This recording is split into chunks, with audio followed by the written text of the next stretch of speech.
So we'll sort of start off by setting the motivation, thinking we're beginning this land room series focusing on the three principal aspects of the path to deepen our understanding and practice of the land room, and ultimately to benefit all sentient beings. We're going to become a Buddha for their benefit.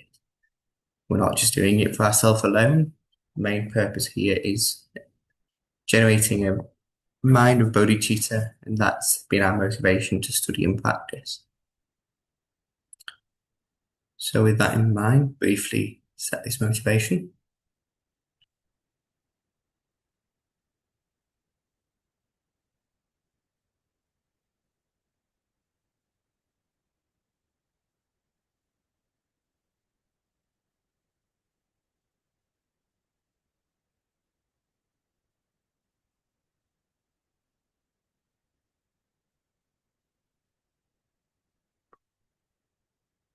And then think in the space in front of you is Shakyamuni Buddha, surrounded by the root and lineage masters.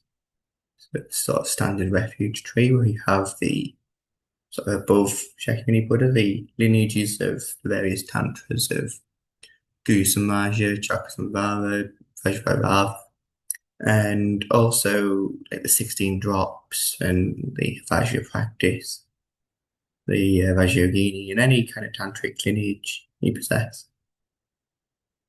And then to the left-hand side of the Buddha, you have sat on a cloud, the masters of the wisdom lineage. So, likes of Manjushri, surrounded by Nagarjuna, Ayadeva, Chandakirti, and Shantideva, and so on.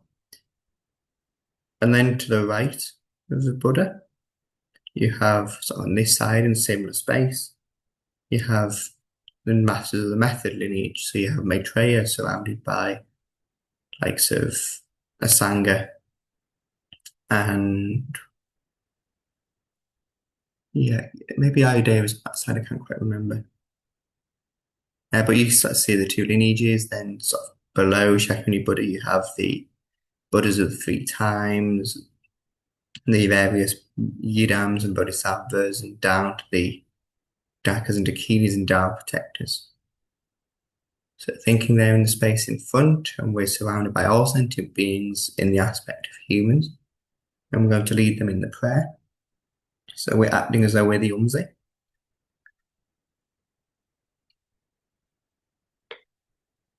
So we're going to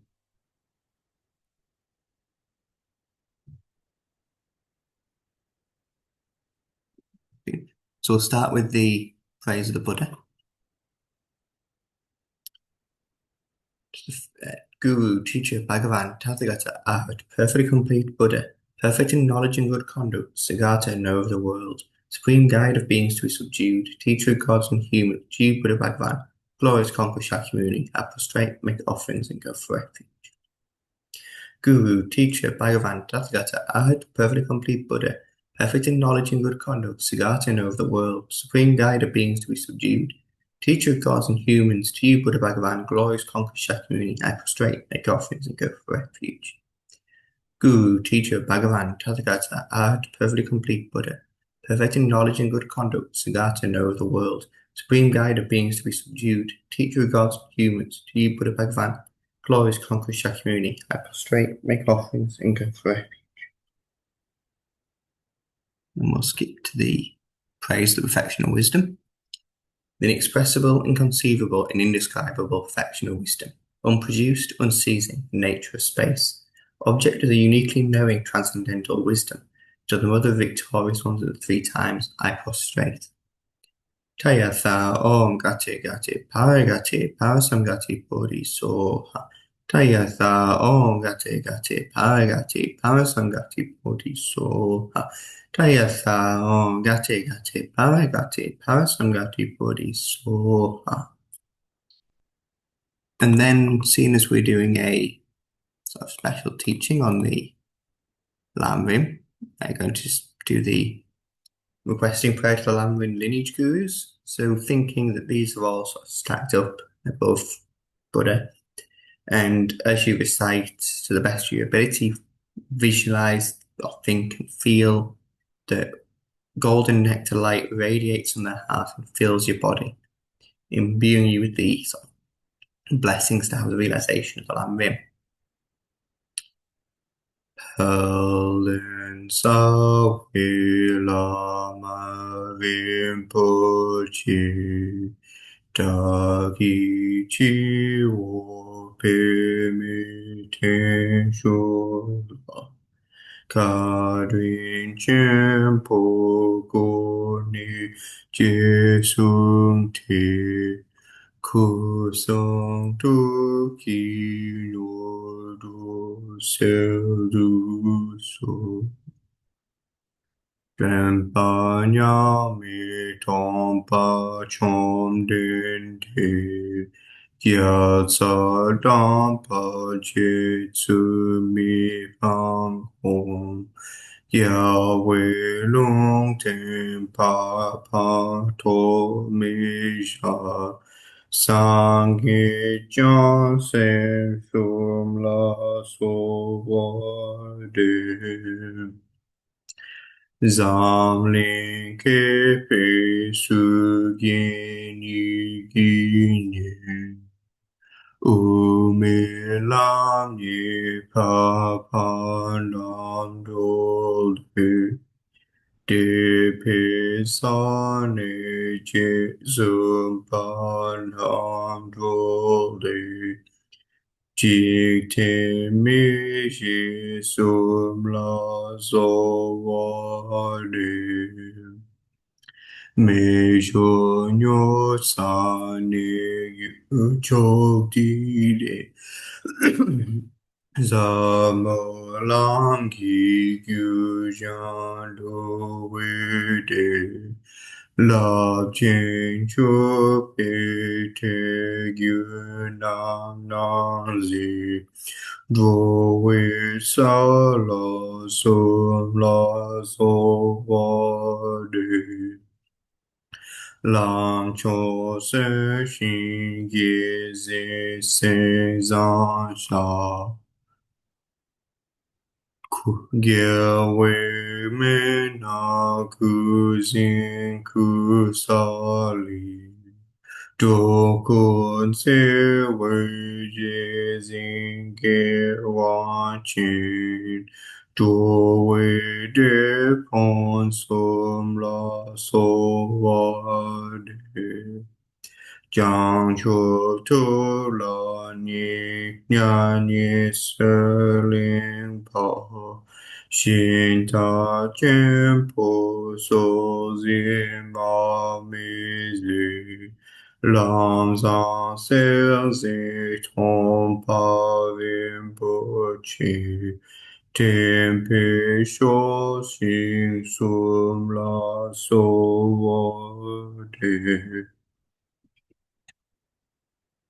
Ma wa dang me duen jo sa kya to Gyo we kin ram kun du jang pe yang Za mo dong zi pa cho lu dup shang Ma we su yin su la so wa de Pa pe kong pa se zi da wa da Di se tu wo vi pe ku yu shi Gyal se vi pe ku shong ni pe sha Vi pe wan chu sum la so wa de Tender za mo ji xin zi pa yi,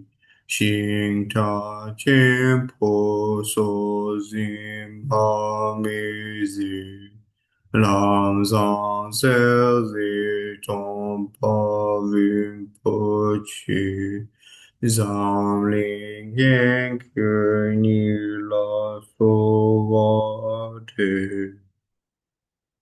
Nel yo wang chu pel den gong par wa za mo tin zi tian pe nie zhu ba du wei de nu kun zin ta ma pa ta ko zhuo mi me su la so wa de Son pa du pa le le na yin ja dang pe jin la nam ke kiao po dang jik ten chu ki pen pe sen ge zin Giao se zang po za la so wa du Jiang chu tu qin yu ru, zhuo kun hu xin zi, la pe la yi jie shen jin yi la, ni du zhuo wa dun pe xin yin qiu, nam ka ge xin sha la so wa de. 各位众说是念佛陀哇，南无准大德为下巴王，将出诸提给巴切高哇，作为为公送拉索瓦的。龙陀亚大将生求不怕。追美轮一望出开北chỗ康松作为公不云不清，你听见婆娑拉娑瓦的。南大苏吹那大向前跑，这瓦蹦的年月做那瓦，就农呀做他送门抓跑，这为端跑送了所瓦的。Giặc chính ya chỉ cho la nhà ni pe pel den đô wa kung gi kyab su gyu twin le zang po tem pa ge ze pa pel den la me jab la so wa de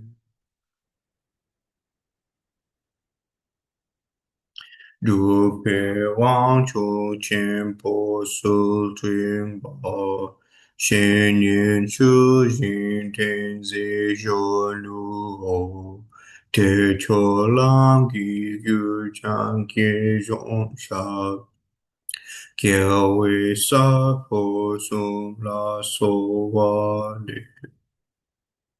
各位沙婆苏拉索的。每种用天作人三业本，当把西那南看要活当，今天就给旁边生意上，叫些让不入了所谓的讲究。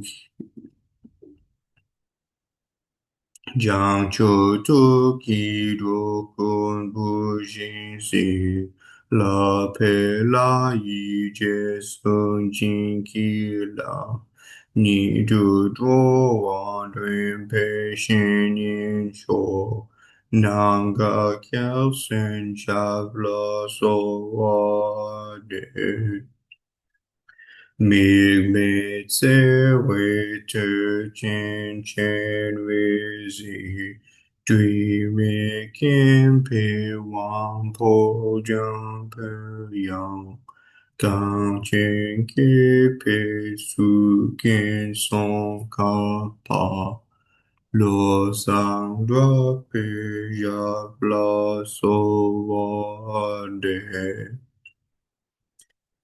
And from here, we'll continue in English. Jean Paul Gaultier, a powerful, accomplished practitioner, Cato of Rinpoche, the son of expounders of the teachings, Persuading, holder of the treasury of ear-whispered instructions, to you three peerless gurus I make requests. Chucky Doji, who attained the holy body of unification, Gyalpo and Sapa, who achieved the actual three kayas, Sanghi Yishi, possessor of the all-transmission insight doctrines, to you three great learned practitioners I make requests. Losang Choki Yeltsin, venerable holder of the banner of Dharma, Control Yeltsin, his heart son. Losang Yishi, who clarified the noble path, to you three perfect pure gurus I make requests. Nawan Jampa, who spread Shakyamuni Buddha's teachings, Losang Yedrang, his heart son. Yontin Taya, who possessed an ocean of views. To you three kind gurus I make requests. Venerable Losang Yishi, fine developer of the teachings, Lodro Sampo, who completely liberated all migratory beings.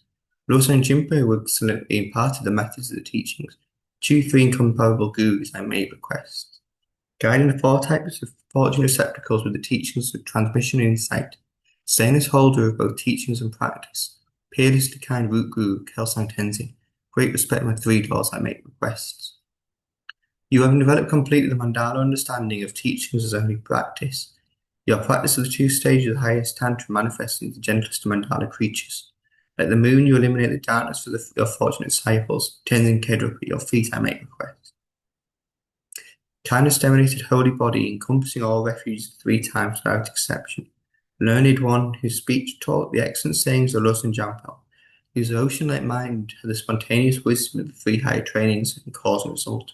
To Dapo Lus and Jampel Lundrup I make request. Endowed with love, morality, eye jewels, and the rest, your excellent mental continuum holding instructions to the conqueror's teachings, wearing the robes of the vast activities to the all-pervading perfect guru, Jampa Tenzin Trinity, I make request. To Kyabu Yonzin Trijam Rinpoche Losang Yeshe, you are the first one of the upholders of the Buddha's stainless teachings. You unify the wisdom of Tsongkhapa and the Buddhas, and you emanate and safeguard mandala oceans without limits. At your feet, most precious Guru, I now make this request. Send forth to me waves of inspiring strength. Dual treasure of the close lineage of the unified state. By attaining the unified state in this very life, you liberate the fortunate. You who show the path to that unified state, Nyawan Genunla, I request you please bestow the simultaneous transcendental wisdom. With great admiration for your perseverance in generating within your mind the entire methods of the Conqueror Losang Sutra and Tantric teachings, venerable, kind, and skillful holder of the banner of Buddha's teachings, I make request at the holy feet of the glorious and magnificent Guru. Noble heart of all wisdom of the Conqueror, principal embodiment of all stainless teachings of the Conquerors, protector emanates from the ocean of infinite mandalas, Chiu Kang Guru Nawan Losang, Tenzin Gyatso, I make request. With your strong shoulders of learning and practice, you patiently establish in all directions the stainless banner of the Muni's teachings, especially the teachings of the Lama Tsongkhapa. Make this request to you, Thubten Zopa. Eyes to view all the vast teachings, supreme gateway to liberation for the fortunate, using skillful means to lovingly subdue. To the illuminated spiritual friends I make requests. May I not arise heresy even for a second about the actions of the glorious Guru. May I regard whatever actions done as pure. With this devotion may I receive the Guru's blessings in my heart. And we offer the mandala for teachings and take refuge. Oh, Dashipuki Yoshin Eko Tamirali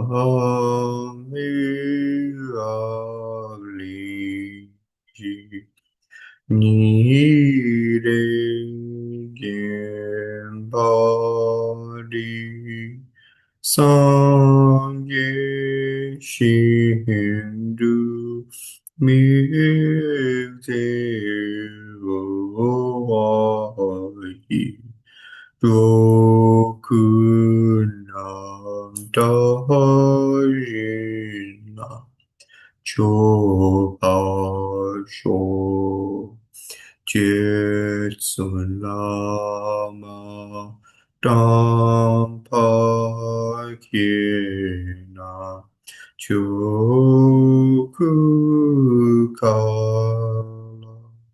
Kien Se Chuzin Jita sampe dujin zimala zaki choki chapa watu so idam ku anambandala kamya tayami Sangye chodam soni chodam la chanju badu dani kyapsu chi daki chunyengi pe sonangi drola penchi sangye rupa sho sangye chodam soni chodam la chanju badu dani kyapsu chi daki chunyengi pe sonangi drola penchi sangye rupa sho sangye chodam soni chodam la Tancho Badu Dani Kyapsu Chi Dagi Chunyin Gipe Sonam Yi Drola Penchir Sangye Du Pa Sho.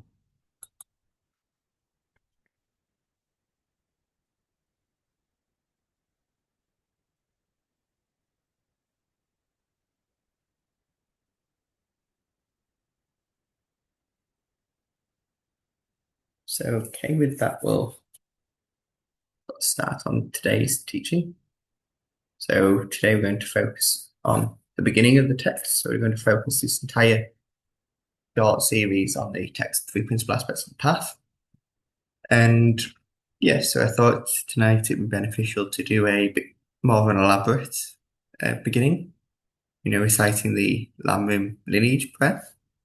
And the tune that I started with for the Masters up to and including Lama Tsongkhapa was the tune used by His Holiness Dalai Lama when he gave the Jangchub Lamrim teachings, the 16 main Lamrim commentaries that he gave over many, many years at the main seats of Ganden, Drepung, and Serije. I think it was mainly in Drepung because it was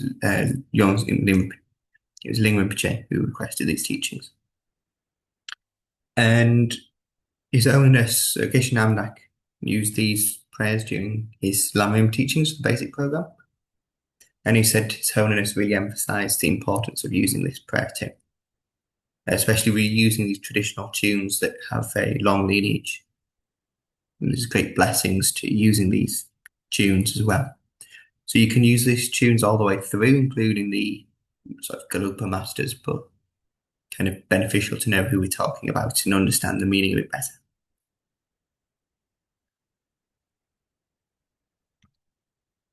So, yeah, so we're going to start then looking at this text, the three principal aspects of the path, or the Lamki Sowa Nampa Sungi Sawa.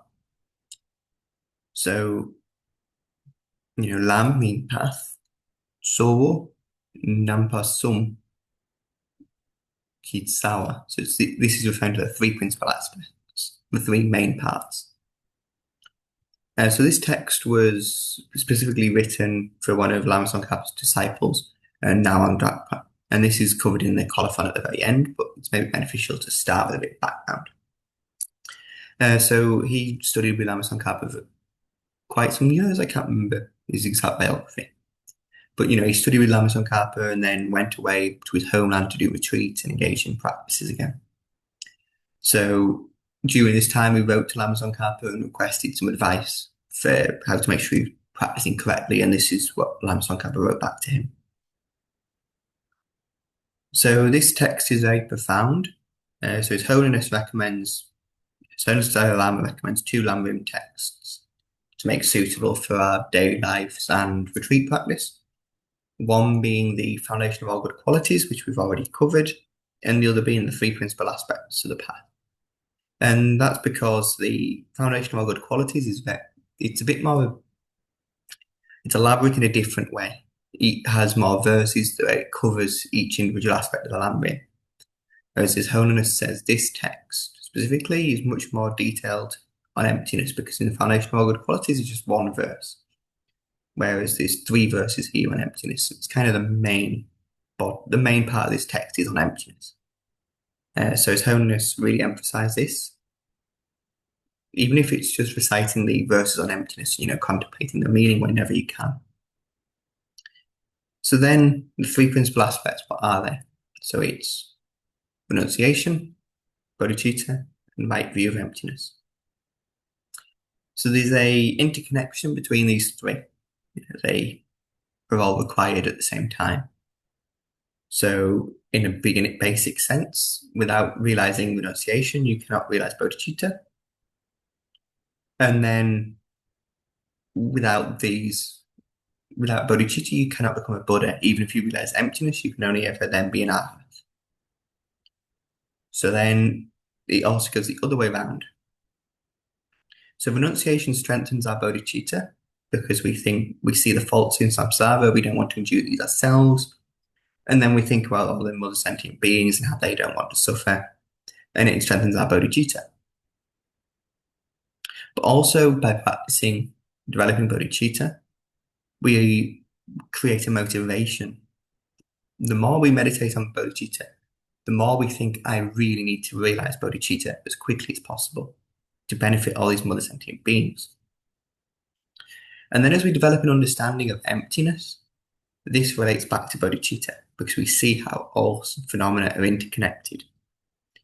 And we think about how all sentient beings have been trapped as samsaras in their lifetimes, and how they've been our mothers and they're suffering, and it brings this certainty. But also, by understanding emptiness, it helps develop our renunciation because we are seeing how ignorance is the cause of all our suffering, and that gives us the strength to wish to be free of this suffering. So we can see that the three principal aspects are all interrelated and all required. You cannot realize bodhicitta without first realizing renunciation. And without realization of bodhicitta, even if you realize emptiness, you cannot become a Buddha to fully benefit the beings.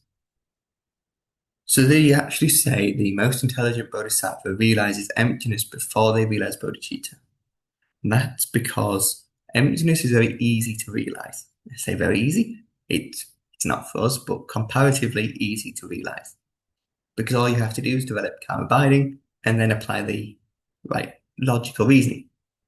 Okay, it's not particularly easy, but comparatively easy.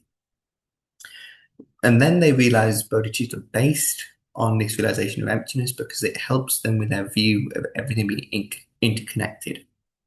So then once they have this realization of bodhicitta, then to the bodhisattva grounds, and then they quickly progress because they already have some realization of emptiness, and they refine their view of emptiness and so on. So that's why Lama Tsongkhapa really emphasized these three aspects in just this single text, because it's encompassing the entirety of the Buddha's teachings in reality. The Buddha's teachings can be condensed down to teaching to develop renunciation, teaching to develop bodhicitta, or teaching to develop the right view. So then we'll begin with the text. So the plan for tonight is just to do the very introduction. And then next week we'll do renunciation. Then the week after we'll do bodhicitta. And then after that we'll go on to emptiness. And we'll probably spend a bit longer on emptiness than 1 week because it's quite a complicated text when it comes to the view of emptiness. So the text starts off with, I bow down to my perfect gurus. So if you also, in the text published by FPMT, there's these outlines which were written by Pabonka Rinpoche. And these are quite useful to understand. It helps you find out where you are in the text and what each verse relates to. But as you'll see as we go on, it's actually a bit more complicated. It's a bit more complicated than these indicate. So I bow down to my perfect gurus. So in this sense, in a very literal way, we can look at it and we can say here, Jetsun is, Jet is this Lord, and Sun is about turning their back. It's someone who's turned their back on samsara and is facing towards liberation. Sorry, so just to clarify, it's saying perfect gurus in Tibetan is Jetsun Lama. So that's the meaning of Jetsun, and the meaning of Lama is a superior being, guru. And they're superior in the sense they have developed they have greater qualities than yourself. They develop bodhicitta and a correct view of emptiness, and that takes them to a superior, supreme state compared to you. And when he's saying my perfect gurus, this is because it's Lama Tsongkhapa's gurus. He's praising his own teachers. It's mainly his Lamrim teachers, but it's all of his teachers, and also including Manjushri, who he'd received these direct teachings from. And so the kind of tradition of giving homage at the start of teaching is very common through India and Tibet. It's a way to generate merit at the start. But also, you can interpret this line in another way. So as you remember, when you start the foundation of all good qualities, the first verse is guru devotion. And most Lamrim texts start with how to listen to the greatness of the teachings, how to listen to the teachings, and then guru devotion. And this is the first bit you practice. So you can also take this line to be summarizing the entire teachings on guru devotion. And we're saying here, so you're beginning everything with prostration, with homage to your guru. And it's the same way in the foundation of all good qualities. It says the foundation of all good qualities is the kind and perfect pure guru. Perfect devotion to him is the root of the path. By clearly seeing this and applying great effort, please bless me to rely upon him with great respect. So there we're seeing the importance of relying on the guru. And then, big follow on from this homage is the promise to compose. So here, J. Rinpoche says, the essential meaning of the victorious one's teachings, the path praised by all the holy victors and their children, the gateway of the fortunate ones desiring liberation. This I shall try to explain as much as I can. So this verse has a few meanings. It's a very profound verse. So one interpretation is this verse encompasses the entirety of the text. So the first line, the essential meaning of the victorious one's teachings, this line refers to renunciation. Sorry, Tenzin, I'm just using the FPMT translation. I'll share a copy later.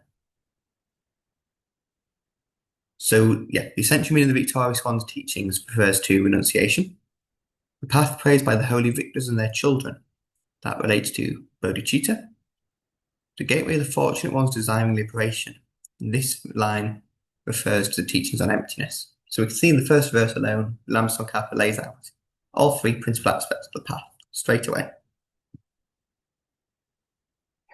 But if we also go back, this first line, the essential meaning of the victorious one's teachings, that can also actually encompass all three aspects. Because it's saying that the three principal aspects of the path encompass all the teachings of the Buddha. So these are the two aspects of this first line. It can either mean all the teachings of the Buddha or specifically renunciation. And both are perfectly valid explanations. And is valid at the same time. It's not that you need to pick one or the other. And we can say this relates to renunciation because it's the essential meaning of the victorious one's teachings. And Lama Tsongkhapa and all the root and lineage lamas have indicated that without renunciation, there is no liberation from samsara. If you don't have the wish to be free from samsara, how can you be free? So in that way, it's the essential meaning of the Buddha's teachings is to develop renunciation. Because without that, you cannot do anything. Without the basis, you cannot develop the Mahayana or even the Vajrayana practices. So it's essential in that way. So in the path praised by the holy victors and their children relates to bodhicitta. And the children, so the holy victors refers to the Buddhas. And their children is Gyaltsen, is bodhisattvas. And we say they're the children of the Buddhas, not because Buddhists have a partiality and they prefer bodhisattvas because they're their children and we're just random sentient beings. It's not like that. It's because by generating bodhicitta and having the realization of bodhicitta, you enter the family of the Buddhas. That's how it's traditionally referred to. And then the third line, the gateway of the fortunate ones desiring liberation. can also have multiple interpretations. So again, it refers to the gateway of the fortunate ones is I am liberation. So the gateway to liberation is the realization of emptiness. That's how you enter the grounds and the bhumis.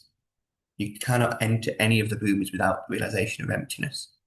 It doesn't need to be a direct, but it's not necessarily, you keep refining it as you progress along the grounds and paths. But it's the beginning, sort of basis of our liberation. We can also say fortunate. He is referring to how lucky we are to receive these teachings, the rare and profound teachings of emptiness specifically. But then it can also just be any teaching of the Buddha. Just thinking how fortunate we are to receive these teachings. And also it's explained that having the wish to attain liberation is very fortunate. So again, just the word fortunate here has multiple meanings in terms of being fortunate to receive these precious teachings on the three principal aspects of the path, but specifically emptiness, and being fortunate in wishing to attain liberation from samsara. And then Lama Tsongkhapa ends this verse with, "This I shall try to explain as much as I can." So J. Rinpoche is sort of saying he's going to explain the three principal aspects of the path, but in a relatively brief way, rather than the elaborate explanations like the middle length Lamrim and the great Lamrim, the Lamrim Bring and the Lamrim Chenma.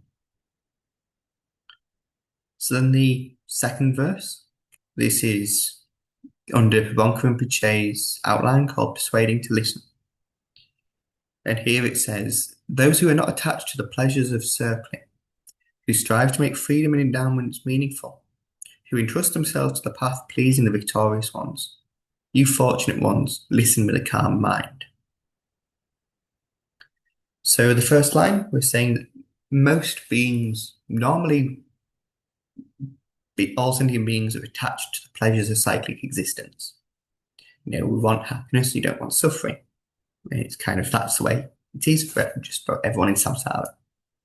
No one wants to suffer and they want to be happy. So they're attached. And everything, the motivation is to have this happiness. So we're saying, spinning it on its head, and you're saying, those who are not attached to the pleasures of circling, or samsara. So those who wish for liberation, because you see the faults of samsara, that okay, we have this happiness, temporary happiness, but it's not lasting, and it will end up in suffering, and we'll meet suffering. We suffer when we lose things that we want, and we suffer when we get things that we want, and we suffer when we meet things we don't want, so on. So you think in that way, this line's referring to the suffering of samsara. And then who strive to make freedoms and endowments meaningful. So again, this is a very profound line. So he's saying in two ways. It's saying that you are making your freedoms and endowments meaningful. So we have the wish to be free from samsara. We're making our life meaningful. That's the main point here. If you wish to be free from samsara, you're making this rare existence meaningful. And it says the freedoms and endowments because, the 8 freedoms are what let us practice the Dharma. The freedom from being born in the hell realms, from being born as a ghost, from being born as an animal, from being born as a long life god, from being born at a time when the founder Buddha hasn't appeared, from being born at a place with no Dharma, from being born with defective senses, and freedom from holding wrong views. Because if we, by possessing these 8 freedoms, we're able to practice the Dharma. And if you have the inverse, you're not really in a position to be able to practice the Dharma. And the same with the 10 endowments, with the 5 personal ones of being born as a human, being born in the center of a religious country, being born in a well-functioning body and mind, not having committed any of the 5 heinous crimes, having faith in the Dharma. And the circumstantial endowments, being born when the Buddha has appeared, being born when the Buddha has taught the Dharma, being born when the Dharma exists and flourishes, being born when we're able to meet with pure followers of the teachings, and being born in the fortunate period where practitioners can enjoy kind support. So you can see that again is encompassing from what we've seen in the foundation of outward qualities. We've gone from guru devotion to seeing false cyclic existence and the benefits of being born as a human and making it meaningful. And then who entrust themselves to the path pleasing the victorious ones. This refers to practicing the Dharma. Someone who is not attached to samsara and who's working to make these freedoms and endowments meaningful is practicing the Dharma as the Buddha intended. And this pleases all the Buddhas and Bodhisattvas.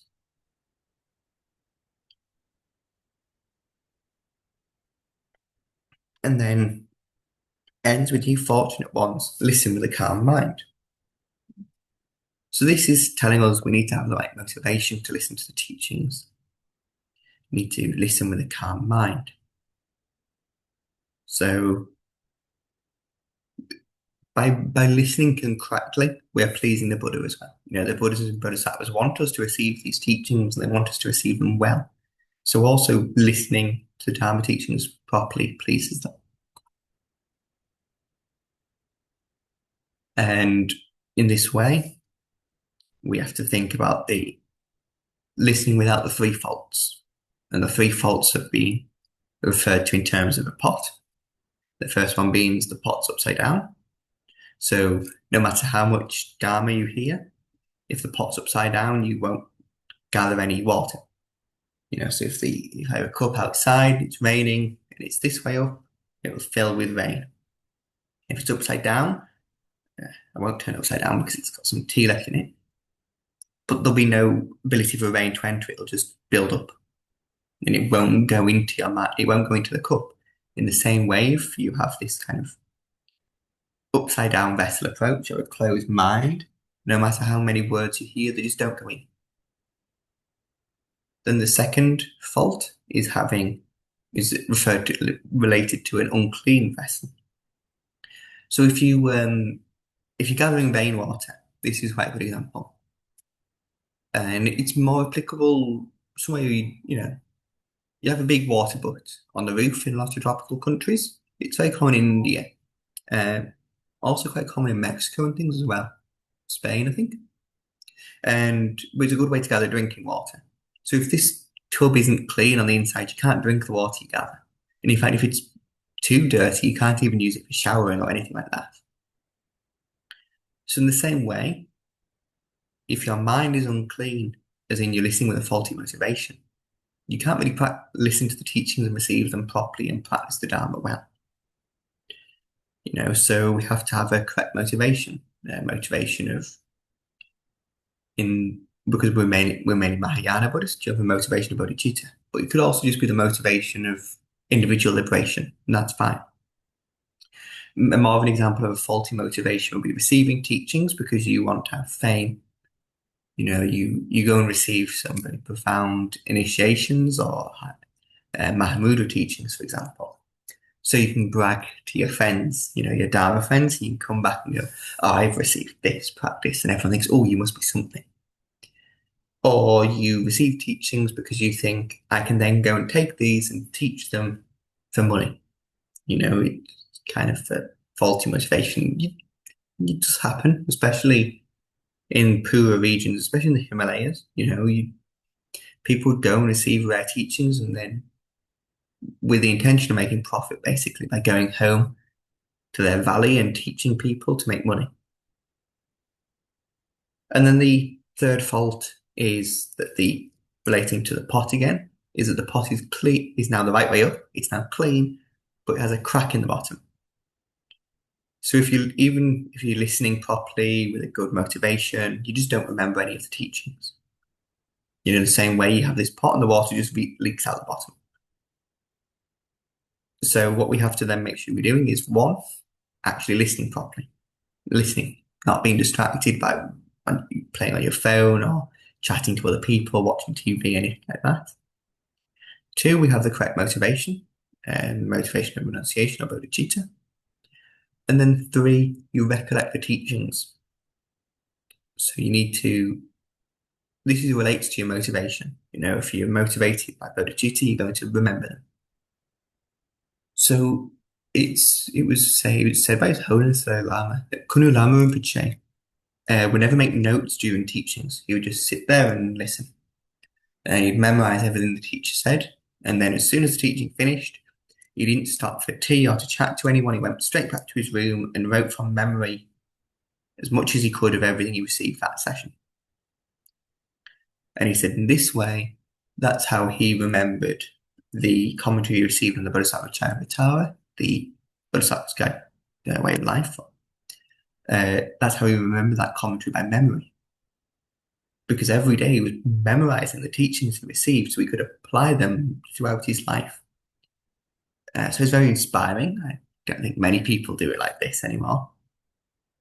Most of the time we have the break in the sessions and you go and you make a cup of tea, you have biscuits and you chat with people at the Dharma Centre you maybe haven't seen for a while, but how nice it is to see each other in a while and so on.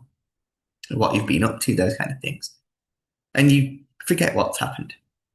So it's very important that after you receive teachings, you review them. So for example, if you do like the basic program, or I'm assuming Exploring Buddhism with Geshe-Namdak will do the same thing, where you have the teachings and then a week later, or at some point after, there's a review session. And that's a very good way of making you refresh your memory and make sure you took everything in properly. So that's how we need to listen to the Dharma. But also, when we listen to the Dharma, it's very important that you think it's the first time you're hearing this text or this explanation. Rather than thinking, oh, I've heard this text many times before, I don't need to go, it's fine. I've received this text, like I was saying to Tenzin before we started, I've received this text maybe about 6 times, if not more. Sometimes completely, sometimes only parts of the text in various different ways. The first time I received this text, I only received the bodhicitta and emptiness sections.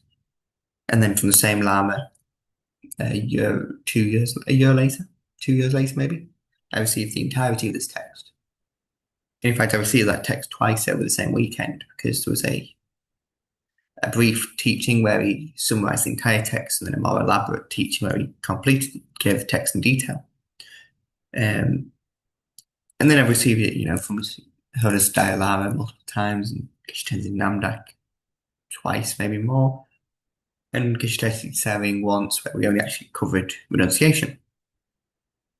So you can see it's very important to receive these teachings over and over again.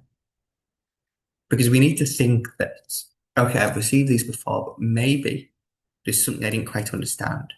And the teacher can explain it in a way that's slightly different. From a different angle, it might help us understand, especially when it comes to emptiness. One teacher might explain this way and you're just not really getting it, but another teacher comes in on this angle in a slightly different bit of logical reasoning, and it just helps you understand emptiness that little bit better. Or it makes you think back to the previous teachings and understand what they meant in a bit more depth. So it's very important to go like this.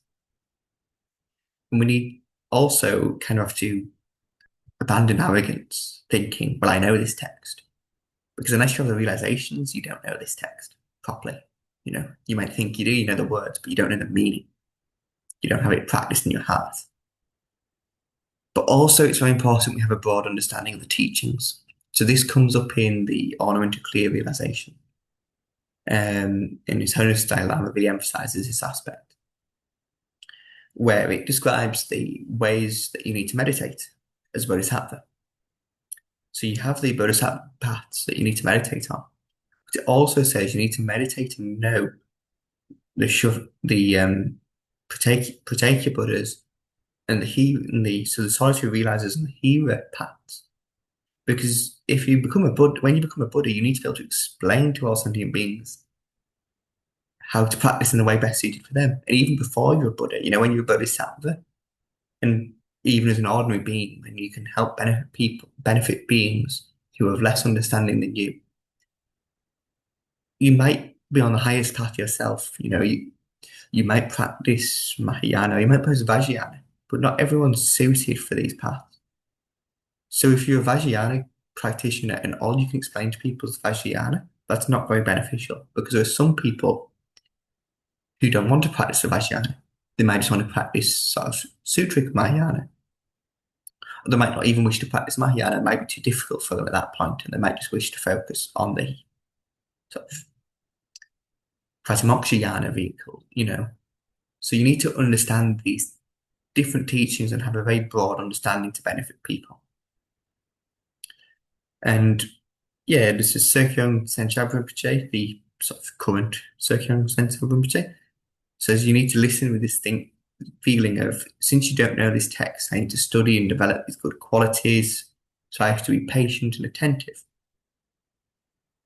So for an example, Lama Tsongkhapa would go to every teaching a teacher gave because he was his attendant, and he would sit there through every teaching he gave, just listening carefully time and time again.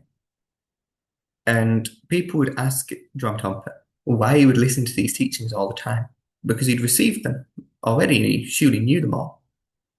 But Tsongkhapa would reply that even though he'd heard it before, there was always a possibility he hadn't understood everything that had been taught. So there was always a benefit to listening again and again. And yeah, I think, my own experience, you maybe think you have an understanding of the text the first time you listen to it.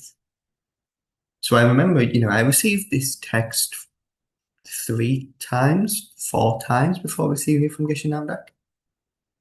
And this explanation of the first verse, where each line refers to a different principal aspect of the path, I'd never properly heard, remembered, or understood. The Lama would have explained it, but I maybe just didn't recall it.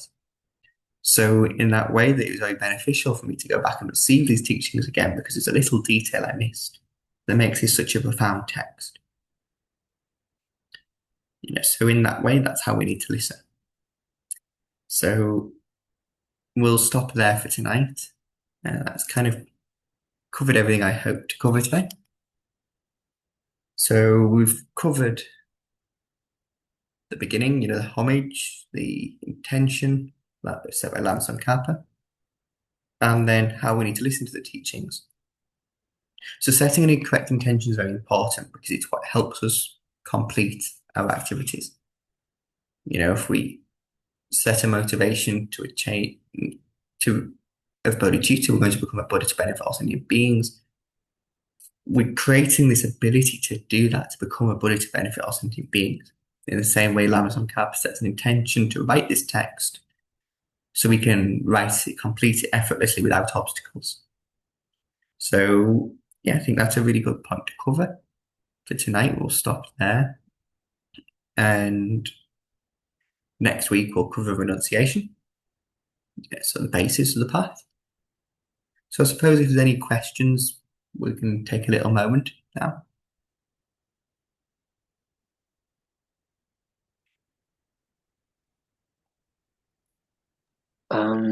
Yes, please. Can you please repeat? I didn't understand what you said about people who listen to teachings to then repeat them, I think to make profits out of them.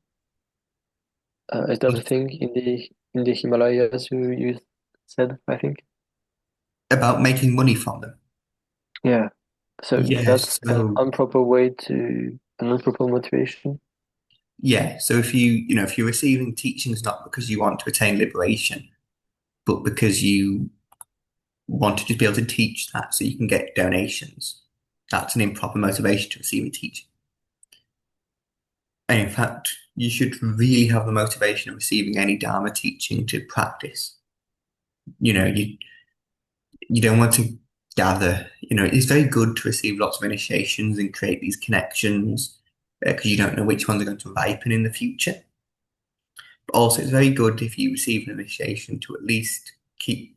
So, using this as an example, but you can relate it to sutra teachings. So, if you receive an initiation, let's say you receive an initiation of Gyalagata, it doesn't come with a practice commitment. Or at least in this instance, in this hypothetical instance, it doesn't come with a practice commitment. So you think to yourself, well, I'll receive this initiation because it'd be a nice initiation to receive, and I can make a connection with the guru and the deity, and we'll see what happens. Maybe you find you don't actually have a particularly strong connection to this practice. There's nothing wrong there, just how it is. But you shouldn't just completely think, okay, put that aside, it's not worth it. You should maybe recite the mantra whenever you can, just to keep that little bit of connection. Because in future lives, it might ripen to something more important. You don't know. So in the same way, when it comes to teachings, maybe a good example would be the Bodhisattva Charyavatara. So you see a very, very detailed commentary on this text. It's very rare. Until recently, it was very rare text to receive a detailed commentary on. In fact, the transmission lineage was nearly lost entirely in Tibet. So it's very rare to receive at one point. So you maybe to have a correct motivation, we to listen to this text, to meditate on each chapter, and to develop and become a bodhisattva. Whereas an incorrect motivation will be thinking, this is a very rare text. I'm going to receive this text, not because I want to practice it and become a bodhisattva, but because I can give the transmission to people and get lots of money in donations. Or I'll become famous for being a Lama that possesses this transmission. So does that answer your question, Tenzin? Yes, it does. Thank you. Yeah, so these are what we need to avoid. We need to put everything we receive into practice as much as possible. Yeah, so if that's it, there's no further questions, we'll just do some brief dedication prayers. Sure.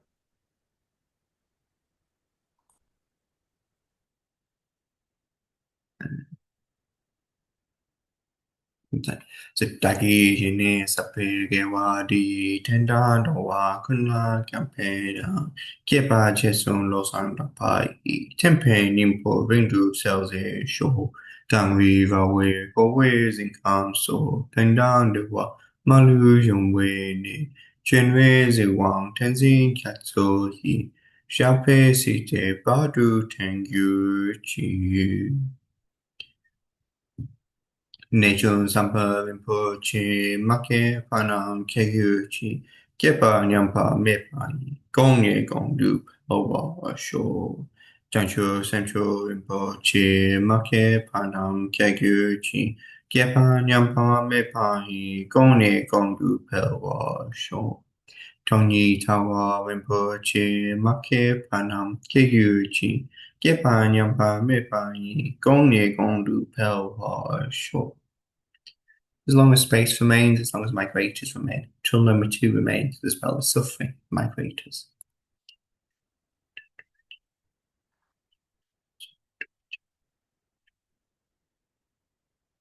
So thank you very much for coming tonight. And yeah, see you next week and we'll discuss the verses on renunciation. Thank you now.